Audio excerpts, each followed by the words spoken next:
날씨가 많이 무더운데도 불구하고 교회로 나와 예배하며 하나님께 영광을 돌리는 우리 모든 믿음의 가족들 위에 하나님의 넘치는 은혜, 하나님의 놀라운 사랑이 함께 하시기를 주의 이름으로 축원합니다. 지난 주일에 이어서 오늘도 동일한 본문, 동일한 제목을 가지고 말씀을 전하게 되어지는데, 지난 주일 1차 성도의 길, 성도의 삶이라 하는 제목으로 말씀을 증거하면서 우리 성도들이 걸어야 하는 길과 삶에 관해서 두 가지를 말씀드렸습니다. 그 첫째는 소극적인 측면에 있어서는 피해야 할 것을 피하는 삶이다 그랬습니다.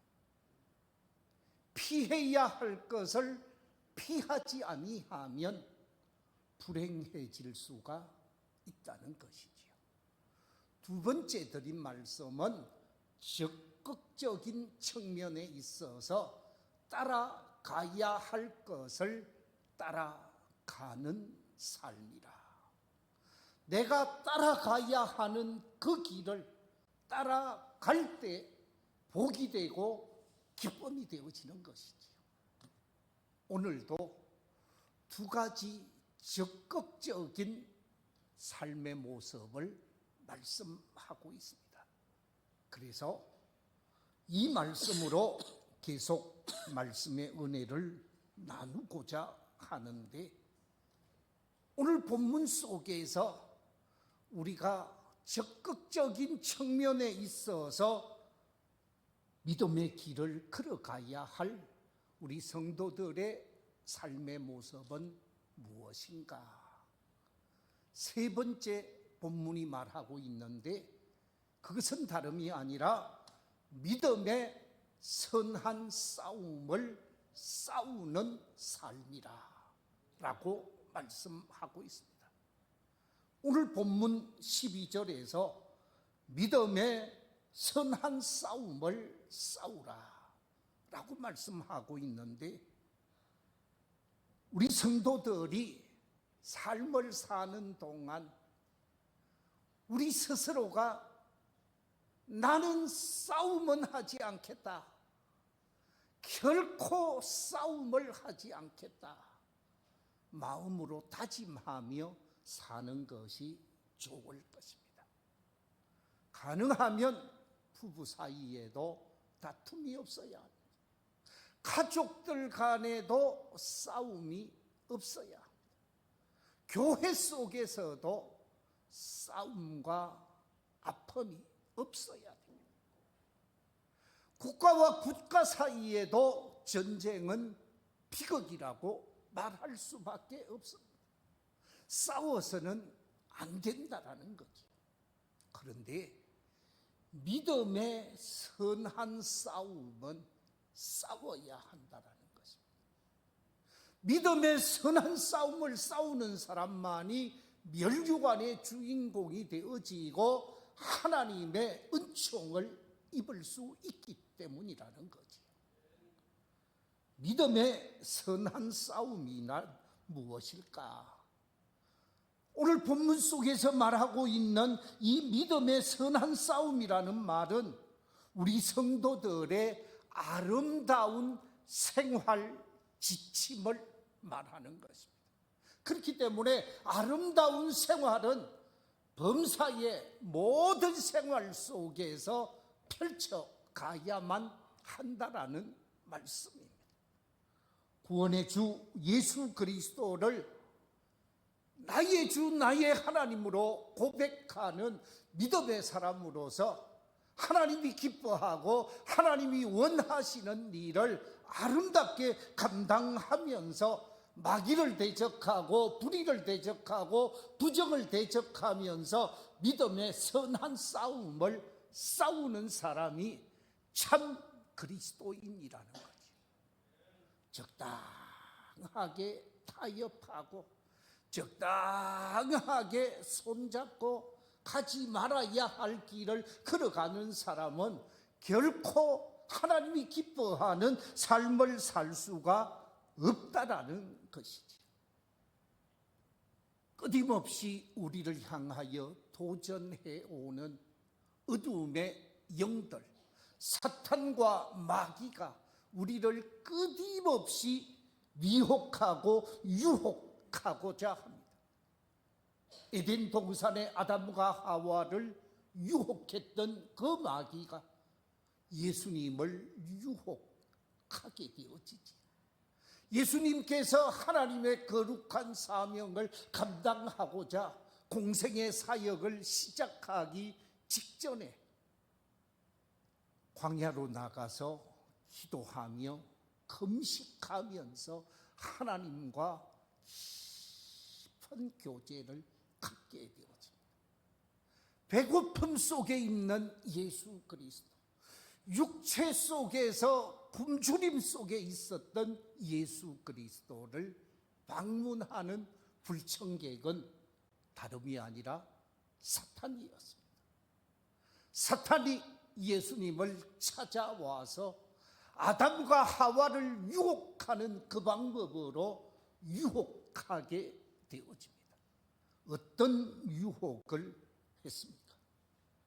사탄이 예수님을 유혹한 세 가지 유혹의 방법을 보면 제일 첫 번째 유혹은 돌로 떡을 만들어 먹으라.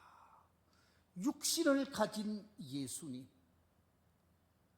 하와가 우하가 생명나무를 보게 되어지니까 그 생명 과실이 먹음직했다 그랬는데, 이 먹음직한 유혹을 가지고 예수님께 다가와서 주변에 있는 모든 돌들을 떡이 되게 하고 그 떡이 된 돌을 먹으라 유혹하게 되어집니다. 굶주린 예수님에게 떡보다 더 좋은 것은 없는 상황이지요. 이처럼 물질적인 유혹이 예수님에게만 있는 것이 아니라 우리들에게도 있다라는 말씀이지. 이 물질의 유혹, 돌을 떡이 되게 해서 먹으라고 하는 이 유혹을 받게 되어진 예수님께서는 신명기 8장 3절에 기록되어져 있는 말씀, 마태복음 4장 4절로 이렇게 표현하고 있습니다. 사람이 떡으로만 살 것이 아니요 하나님의 입으로부터 나오는 모든 말씀으로 살 것이라. 그러면서 돌을 떡이 되게 하는 물질의 유혹을 과감하게 잘라내는 주님의 모습을 보게 되어집니다. 이 물질의 유혹이 실패로 끝나게 되어지자 예수님을 높은 성전 꼭대기로 데리고 가게 되어지고 거기서 뛰어내리라는 두 번째 유혹을 하게 되어집니다. 이 두 번째 유혹, 성전 꼭대기에서 뛰어내리라 하는 이 유혹은 명예의 유혹이라고 말할 수 있습니다. 왜냐하면 성전 꼭대기, 그 당시 예루살렘 성전 꼭대기가 높이가 40m였다고 합니다. 40m 옥상에서 뛰어내리면 살아남을 사람이 아무도 없을 것입니다. 그런데 뛰어내리는 순간 천사들이 쫙 받들어서 공중에 떠 있는 모습을 보고 모든 사람이 당신을 하나님의 아들로 높이고 받들고 우러러 보게 될 것입니다. 그러면서 명예로 유혹을 하게 되어집니다. 그때 예수님께서는 주 너의 하나님을 시험하지 말아라. 그러면서 기록된 말씀, 신명기의 말씀을 가지고 다시 잘라내게 되어집니다.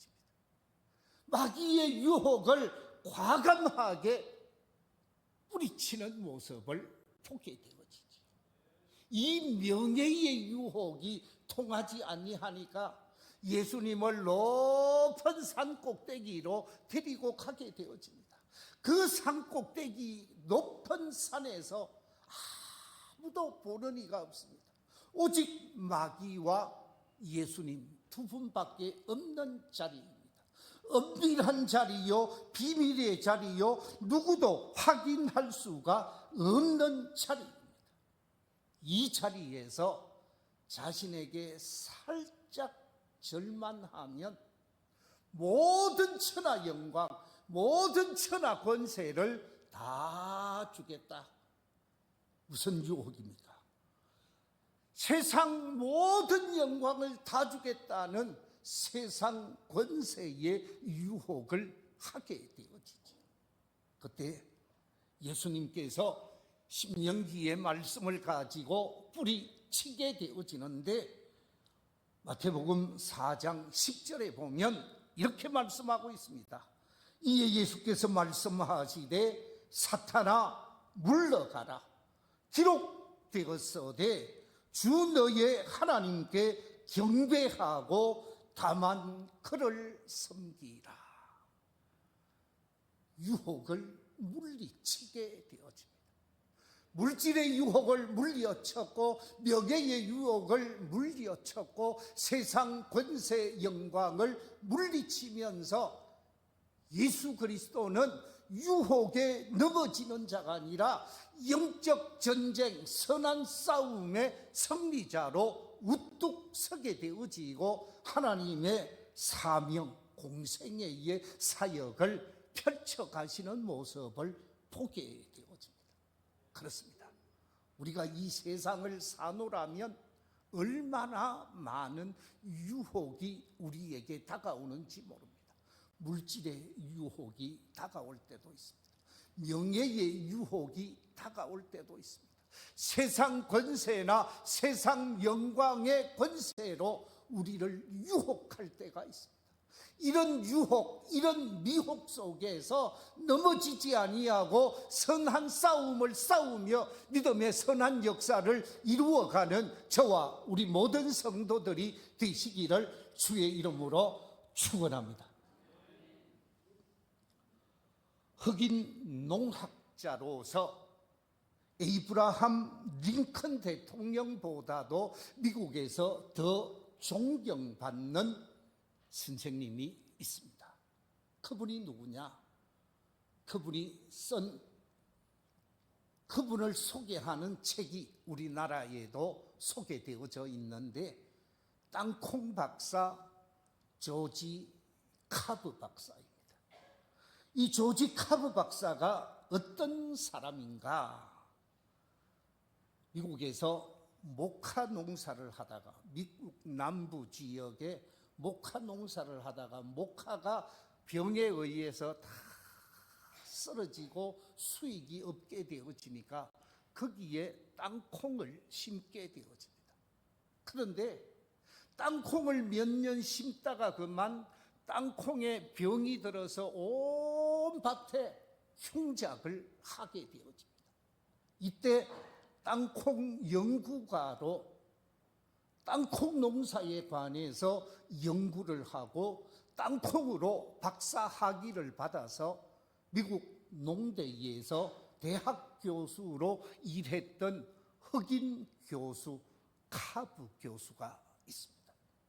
이 카브 교수는 땅콩을 개량하고 연구해서 그 남부 지역에 농사 짓는 수많은 농민들, 특히 어려움 속에서 농사 짓고 있는 흑인들을 위해 많은 농사의 지식을 제공하게 되어집니다. 이분이 업적이 얼마나 많으냐? 땅콩으로 105가지의 음식을 개발했다고 합니다. 그리고 200가지의 식용품을 만들었다고 합니다. 그뿐만 아니라 땅콩을 가지고 특허권을 자기가 얻게 되어졌는데, 땅콩과 관련되어진 특허권만 300가지가 넘는다고 합니다. 이 300가지의 특허권을 탈대되어지면 엄청난 부자가 되어진다라는 거예요.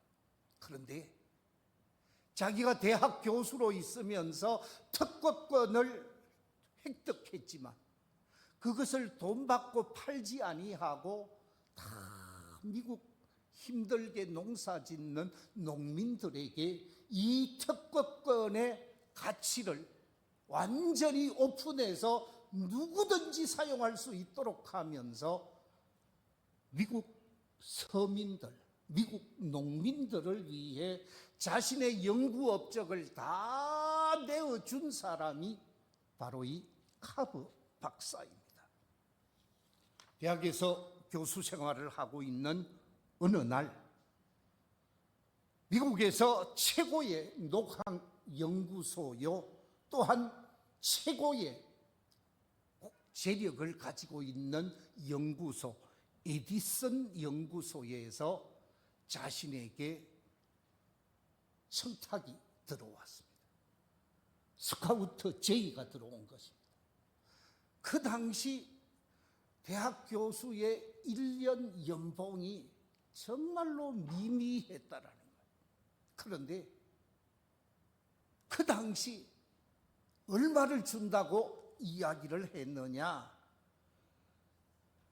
1900년도 20년 전인 걸로 기억이 되는데 그때 10만 불의 월급을 준다는 거예요. 그러면서 우리 연구소에 연구원으로 오셔서 연구 업적을 좀 만들어 내십시오. 스카우트 제의가 들어왔습니다. 그런데 그 스카우트 제의를 이런 지하에 거절하게 되어집니다. 왜? 나는 돈을 따라가야 할 것이 아니고 나를 필요로 하는 학생들 곁에 있어야 하는 것이 나의 사명입니다. 그러면서 돈을 주는 연구소를 가지 아니하고 박봉 속에서도 농업을 연구하고 공부하는 학생들에게 농학학자로서 교수로서의 역할을 훨씬 더 귀하게 여겼다라는 것입니다. 만약 제가 그 자리에 있었다고 하면 물리칠 수 있었을까? 쉽지 않았을 것 같아요. 그러나 물질의 유혹을 뿌리치고 학교에서 학생들과 더불어 연구하고 연구했기에 300개의 특허권을 가질 수 있었다라는 것입니다. 이 카브 박사가 세상을 떠나게 되어지는데 세상을 떠난 연도가 1943년입니다. 세상을 떠나고 묘비를 세우게 되어지는데 자기 제자들과 후배 교수들, 주변의 지인들이 묘비에 뭐라고 기록을 했는가? 이렇게 기록했다고 합니다. 그는 명성에다 재물을 더할 수 있었으나 아무것도 취하지 않고 오직 세상 사람들을 위하여 봉사함으로써 행복한 생을 누리며 세상 사람들의 존경을 받았다. 여러분, 선한 싸움을 싸워서 마지막 삶의 모습이 존경이라는 말로 그의 삶을 점찍은 사람, 지금도 미국 사회 속에서 흑인 가운데 가장 존경받는 한 분의 학자를 꼽으라고 하면 바로 이 조지 카브 박사가 등장을 한다라는 말씀입니다. 그렇습니다. 우리에게 이런 유혹, 저런 유혹, 물질의 유혹, 명예의 유혹, 권세의 유혹, 세상 쾌락의 유혹, 많은 유혹 속에서 선한 싸움을 싸우며 하나님이 기뻐하는 정말 하나님의 사람으로 믿음의 길, 믿음의 삶을 펼쳐가는 저와 여러분이 되시기를 주의 이름으로 축원합니다. 네 번째, 우리 성도들이 걸어가야 할 길과 삶이 무엇일까? 오늘 성경은 영생을 취하는 길이요, 하나님의 나라, 천국에서 상급을 쌓는 삶이라 오늘 본문을 통하여 말씀해 주고 있습니다. 오늘 본문 12절 같이 한번 읽어보겠습니다. 시작. 영생을 취하라. 이를 위하여 네가 부르심을 받았고 많은 정인 앞에서 선한 정언을 하였도다. 이를 위하여 부르심을 받았다. 우리는 하나님의 부르심을 받은 사람들입니다.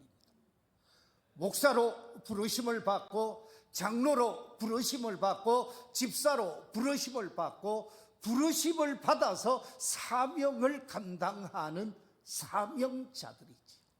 그런데 부르심을 받은 사람으로서 반드시 내가 소유해야만 하는 것이 있는데, 그것은 다름이 아니라 영생이라는 것입니다. 영생을 소유하지 못하면 부끄러운 사람이 되어지고 부끄러운 인생을 살 수밖에 없다라는 거예요. 영생이 무엇입니까? 영생이라는 말을 풀어 설명을 드리면 하나님의 나라의 영원한 생활을 보장받는 삶이 영생입니다.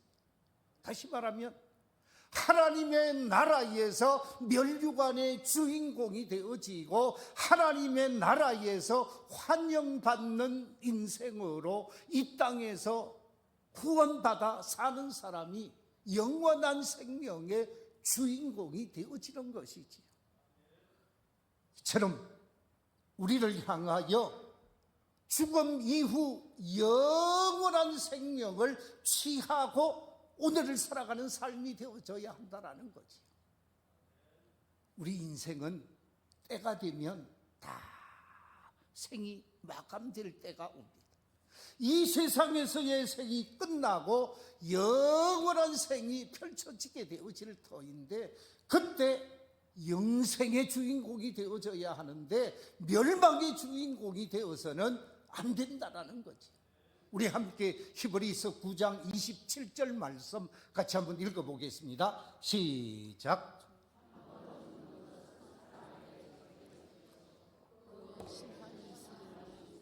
아멘. 한 번 죽는 것, 다시 말해서 우리 한 사람 한 사람에게 찾아오는 한 사람의 죽음, 이것을 우리 개인적 종말이라고 말할 수 있습니다. 이 개인적 종말은 누구에게나 찾아오게 되어집니다. 어떤 사람은 80, 어떤 사람은 70, 어떤 사람은 90, 어떤 사람은 100을 넘어가며 인생을 삽니다마는 다 죽음이 찾아오게 되어집니다. 그런데 그 죽음 이후에 심판이 있다라는 것입니다. 영생을 얻을 자로서 심판이 있는가 하면 영벌을 받을 자로서 심판이 있다라는 것입니다. 그래서 오늘 본문 속에서 14절, 15절에서 이렇게 말씀하고 있습니다. 우리 주 예수 그리스도께서 나타나실 때까지 흠도 없고 책망받을 것도 없이 이 명령을 지키라. 기약이 이르면 하나님이 그의 나타나심을 보이시리니 하나님은 복되시고 유일하신 주권자이시며 만왕의 왕이시며 만주의 주시요. 만왕의 왕이 되시고 만주의 주가 되시는 우리 주님께서 우리를 마지막 심판하실 때 흠도 없고 책망할 것도 없는 영생 얻을 자가 되어져야 한다는 거예요. 그런데 우리 인간 부족하게 살고 있습니다. 잘못된 삶을 살 때도 있습니다. 그러나 예수 그리스도의 보혈이 우리를 덮어주시면 흠도 보이지 않고 부족함도 보이지 않는다라는 말씀입니다. 영생은 누가 얻느냐? 예수 그리스도의 보혈로 감싸진 사람, 예수 그리스도의 십자가 보혈로 구속함을 입은 사람이라는 거예요. 예수 그리스도 십자가 보혈로 우리의 죄와 우리의 허물이 다 사함받게 되어지면서 영생 얻을 자로 오늘을 살아가고 믿음의 길을 걸어가는 저와 여러분이 되시기를 주의 이름으로 축원합니다.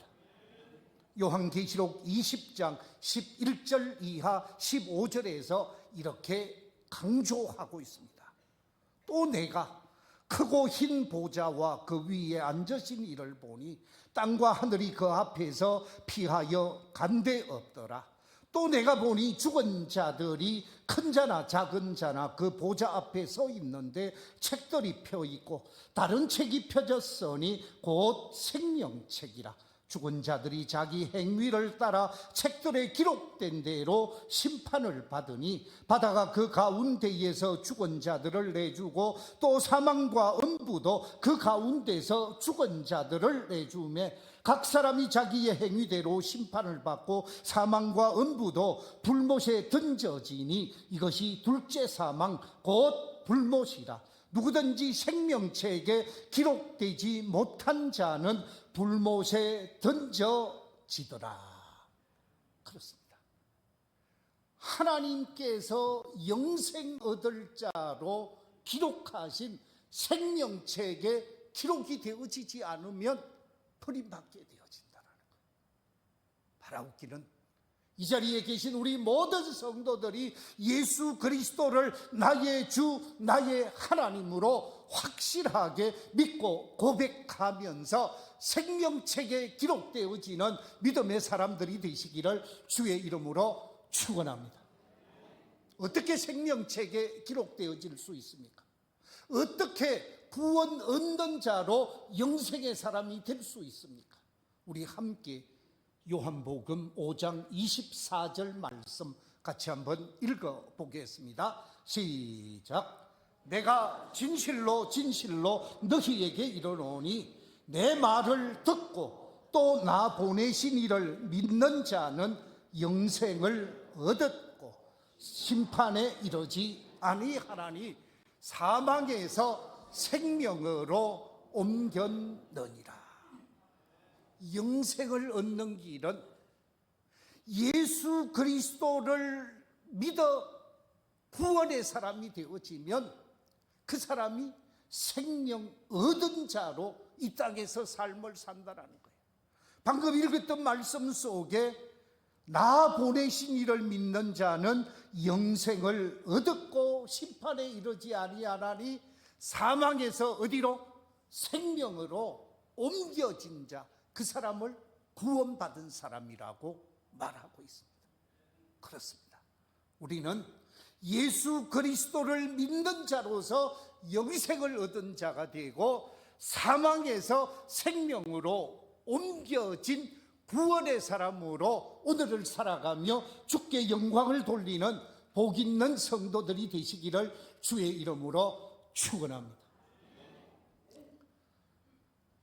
러시아가 낳은 유명한 무린이 두 사람 있는데 그 가운데 한 사람, 그가 다름 아닌 토스토옙스키입니다. 이 토스토옙스키가 나이 28살에 사형 언도를 받게 되어집니다. 왜냐하면 이 토스토옙스키가 나이 28이면 정말로 혈기왕성한 나이입니다. 이때 이 도스토옙스키가 살던 1800년대 중반, 그 당시 황제가 니콜라이 1세였는데 이 니콜라이 1세가 아주 잘못된 정치를 하고 있었습니다. 이 제정 러시아에서 잘못된 정치를 하고 있으니까 지성인들, 신앙인들, 러시아 정교에 속한 많은 기독교인들이 이렇게 하면 안 됩니다. 이렇게 하면 우리나라가 망할 수밖에 없습니다. 그러면서 많은 지성인들이 권력자를 향해서 항거하는 일을 하게 되어집니다. 여기에 참여한 대학 교수 수많은 사상가들이 있었는데 소탕 작전을 하게 되어지는데, 이 권력자들이 권력을 향하여 항거하는 반체제 운동가들을 다 잡아서 처형하려고 하는데 잡혀온 사람이 218명이나 되었습니다. 이들을 다 죽이면 문제가 되어질 것 같으니까 적당하게 재판에서 사람들을 다 풀어주고 마지막 21명, 21명을 사형하기로 결정을 하게 되었습니다. 21명도 사형을 한다라는 게 적은 숫자가 아니잖아요. 여기에 도스토옙스키가 포함되어집니다.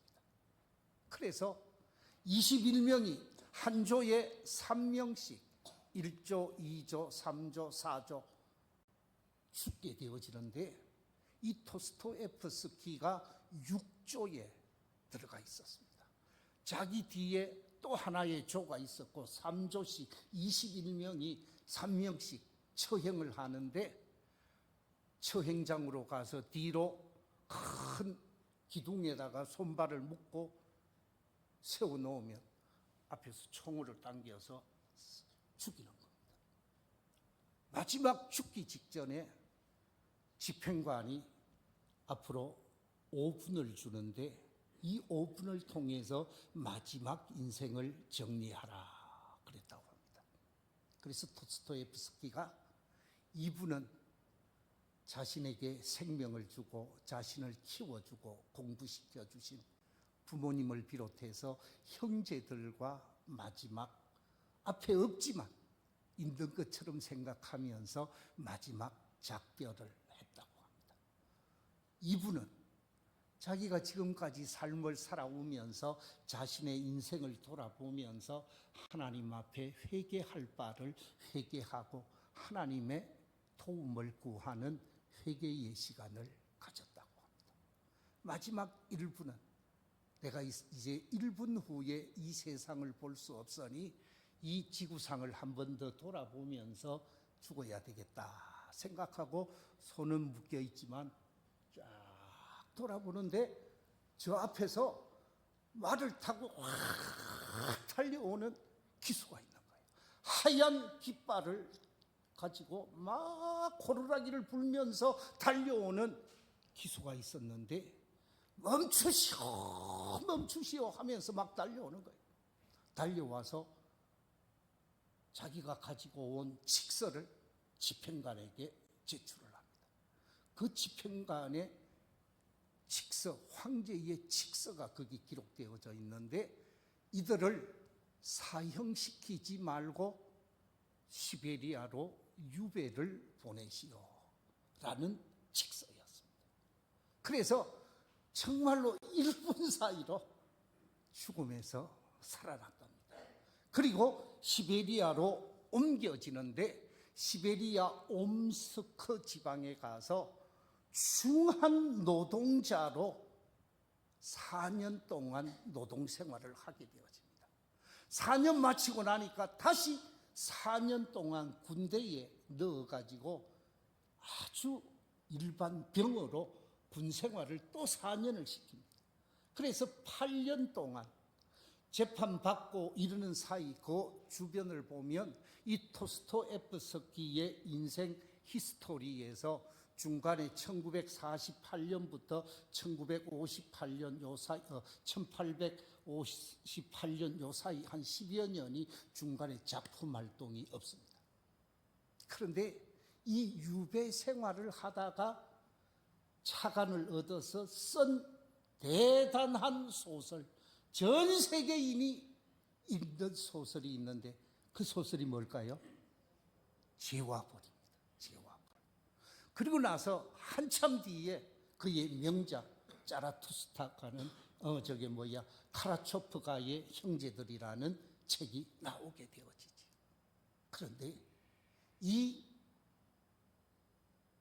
도스토예프스키는 권력과 결탁한다든지 불의와 손잡는다든지 그렇게 산 것이 아니라 영생을 얻은 자로서 믿음의 사람으로 영생을 취하는 길을 선택하며 삶을 살았다라는 거지. 우리가 이 땅의 삶을 살면서 어떻게 삶을 살아야 할 것인가? 영생을 얻은 자로서, 이 땅에서 영생을 얻은 자로서 믿음의 길을 걸어가고 하나님 기뻐하는 삶을 사는 것이 아름다운 삶이라는 거지. 말씀을 맺겠습니다. 이 시대 속에서 존경받는 그리스도인으로, 인정받는 그리스도인으로 살아가는 성도의 길과 삶이 무엇인가? 4가지를 말씀드렸습니다.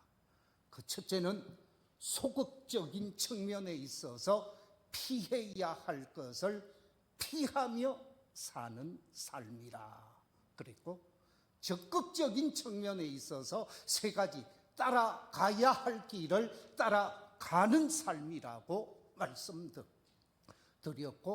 3번째는 믿음의 선한 싸움을 싸우는 삶이라고 말씀을 드렸고, 4번째는 영원한 생명, 구원을 취하는 삶을 살아야 한다 그랬습니다.